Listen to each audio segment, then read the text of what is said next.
যারা আছেন তারা থ্রু কন্ট্রাক্টর তালিকা নেন, তারপরে গেট পাস ইস্যু হয়, সিকিউরিটিরা এন্ট্রি দেয়, আপনারা আপনাদের মতো কাজ করেন। আমাদের মূল জায়গাটা এখানে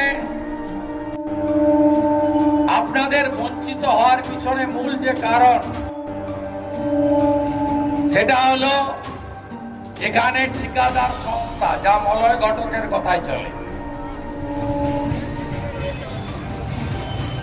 এখানে ঠিকাদার সংস্থাকে তৃণমূল তার শাখা সংগঠনে পরিণত করেছে। এখন তো আবার যার বাড়িতে ইনকাম ট্যাক্স রেট করেছিল, যিনি 5 মাস হাওয়া হয়ে গেছিলেন, ইমতাজ সাহেব, তিনি এখন ঠিকাদার সংগঠনের নতুন সভাপতি হয়েছেন। তিনি একাই টেন্ডার জমা করাবেন, তার মনোনীত লোকরা টেন্ডার পাবে। বড় কাজ হলে সাব টেন্ডার তার লোকদেরই দেবেন।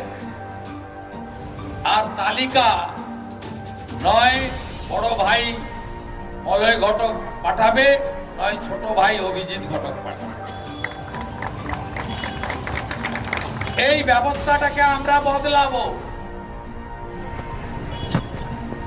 আমি 6:30টার সময় ডিআইসির সঙ্গে মিটিং করব।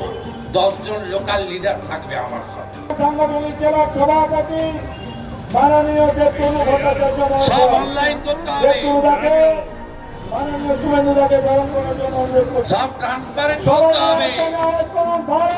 কোন ইউনিয়ন গিরি চলবে না, কোন ইমতিয়াজের ঠিকাদার সংস্থা চলবে না।